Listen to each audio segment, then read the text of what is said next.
Assalamualaikum warahmatullahi wabarakatuh.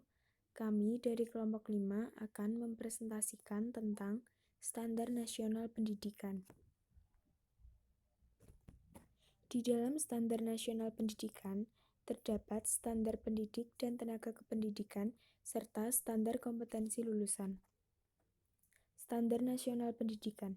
Menurut Peraturan Pemerintah atau PP Nomor 19 Tahun 2005 tentang Standar Nasional Pendidikan, yaitu Standar Nasional Pendidikan adalah kriteria minimal tentang sistem pendidikan di seluruh wilayah hukum Negara Kesatuan Republik Indonesia atau NKRI, berfungsi sebagai dasar dalam perencanaan, pelaksanaan, dan pengawasan pendidikan dalam rangka mewujudkan pendidikan nasional yang bermutu. Standar Nasional Pendidikan bertujuan menjamin mutu pendidikan nasional dalam rangka mencerdaskan kehidupan bangsa dan membentuk watak serta peradaban bangsa yang bermartabat. Yang pertama yaitu Standar Pendidik dan Tenaga Kependidikan. Menurut Peraturan Pemerintah atau PP Nomor 19 Tahun 2005 tentang Standar Nasional Pendidikan, yaitu standar pendidik dan tenaga kependidikan adalah kriteria mengenai pendidikan berjabatan dan kelayakan fisik maupun mental, serta pendidikan dalam jabatan. Pendidik harus memiliki kualifikasi akademik dan kompetensi sebagai agen pembelajaran, sehat jasmani dan rohani, serta memiliki kemampuan untuk mewujudkan tujuan pendidikan nasional. Pasal 28 ayat 1.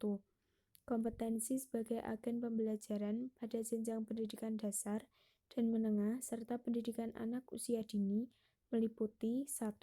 Kompetensi pedagogik, 2. Kompetensi kepribadian, 3. Kompetensi profesional, dan 4. Kompetensi sosial. Pasal 28 ayat 3. Pendidik pada SD atau MI atau bentuk lain yang sederajat memiliki 1. Kualifikasi akademik pendidikan minimum diploma 4 atau D4 atau sarjana S1. 2. Latar belakang pendidikan tinggi di bidang pendidikan SD atau MI, kependidikan lain atau psikologi, dan 3. Sertifikat profesi guru untuk SD atau MI. Pasal 28 ayat 2. Pendidik pada SMP atau MTS atau bentuk lain yang sederajat memiliki 1.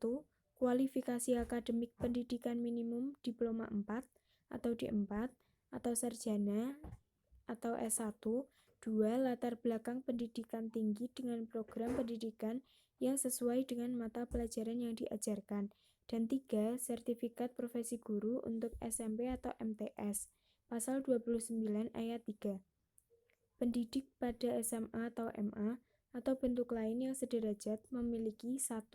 Kualifikasi akademik pendidikan minimum diploma 4 atau D4 atau sarjana S1. 2.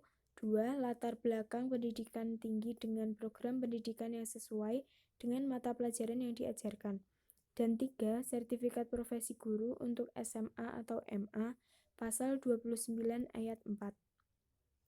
Pendidik pada SD atau MI sekurang-kurangnya terdiri atas guru kelas atau guru mata pelajaran yang penugasannya ditetapkan oleh masing-masing satuan pendidikan sesuai dengan keperluan. Pasal 30 ayat 2. Guru mata pelajaran sebagaimana dimaksud pada ayat 2 sekurang-kurangnya mencakup guru kelompok mata pelajaran agama dan akhlak mulia serta guru kelompok mata pelajaran pendidikan jasmani, olahraga, dan kesehatan. Pasal 30 ayat 3. Pendidik pada SMP atau MTS atau bentuk lain yang sederajat dan SMA atau MA atau bentuk lain yang sederajat terdiri atas guru mata pelajaran yang penugasannya ditetapkan oleh masing-masing satuan pendidikan sesuai dengan keperluan. Pasal 30 ayat 4. Pendidik pada pendidikan tinggi memiliki kualifikasi pendidikan minimum. 1. Lulus diploma 4 atau D4 atau sarjana S1 untuk program diploma. Lulus program magister S2 untuk program sarjana S1. lulus program doktor S3 untuk program magister S2 dan program doktor S3. Pasal 31 ayat 1. Tenaga kependidikan pada SD atau MI atau bentuk lain yang sederajat sekurang-kurangnya terdiri atas kepala sekolah atau madrasah, tenaga administrasi, tenaga perpustakaan, dan tenaga kebersihan sekolah atau madrasah. Pasal 35 ayat 1 butir B. Tenaga kependidikan pada SMP atau MTS atau bentuk lain yang sederajat sekurang-kurangnya terdiri atas kepala sekolah atau madrasah, tenaga administrasi, tenaga perpustakaan, tenaga laboratorium, dan tenaga kebersihan sekolah atau madrasah. Pasal 35 ayat 1 butir C. Kriteria untuk menjadi kepala SMP atau MTS atau SMA atau MA atau SMK atau MAK meliputi 1.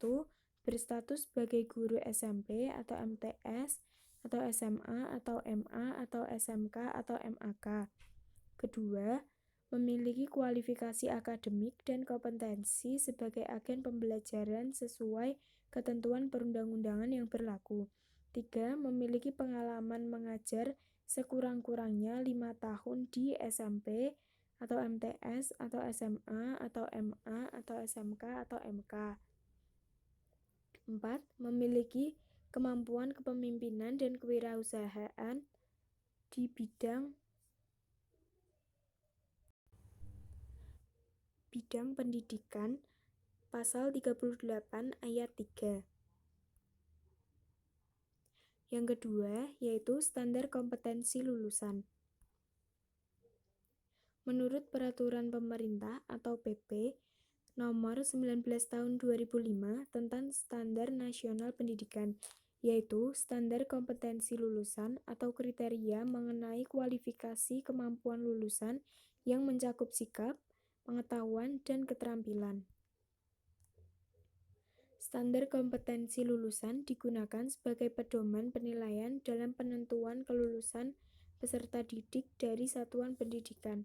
Pasal 25 ayat 1. Standar kompetensi lulusan sebagaimana dimaksud pada ayat 1 meliputi kompetensi untuk seluruh mata pelajaran atau kelompok mata pelajaran dan mata kuliah atau kelompok mata kuliah. Pasal 25 ayat 2. Kompetensi lulusan untuk mata pelajaran bahasa menekankan pada kemampuan membaca dan menulis serta dengan jenjang pendidikan. Pasal 25 ayat 3. Kompetensi lulusan sebagaimana dimaksud pada ayat 1 dan 2 mencakup sikap, pengetahuan, dan keterampilan. Pasal 25 ayat 4. Standar kompetensi lulusan pada jenjang pendidikan dasar bertujuan untuk meletakkan dasar kecerdasan, pengetahuan, kepribadian, akhlak mulia, serta keterampilan untuk hidup mandiri dan mengikuti pendidikan lebih lanjut. Pasal 26 ayat 1. Standar kompetensi lulusan pada jenjang pendidikan menengah umum bertujuan untuk meningkatkan kecerdasan, pengetahuan, kepribadian, akhlak mulia, serta keterampilan untuk hidup mandiri dan mengikuti pendidikan lebih lanjut. Pasal 26 ayat 2.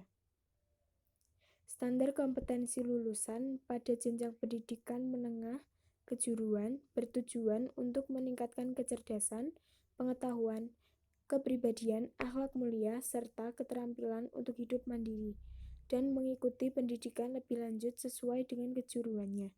Pasal 26 ayat 3.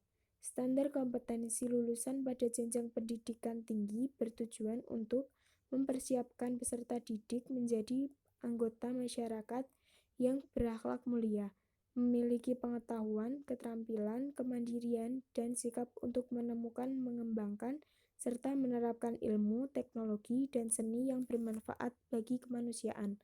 Pasal 26 ayat 4. Standar kompetensi lulusan pendidikan dasar dan menengah dan pendidikan nonformal dikembangkan oleh BSNP dan diterapkan oleh Peraturan Menteri Pasal 27 ayat 1. Standar kompetensi lulusan pendidikan tinggi ditetapkan oleh masing-masing perguruan tinggi. Pasal 27 ayat 2. Sekian dari kelompok kami. Apabila ada salah kata, mohon maaf. Wassalamualaikum warahmatullahi wabarakatuh.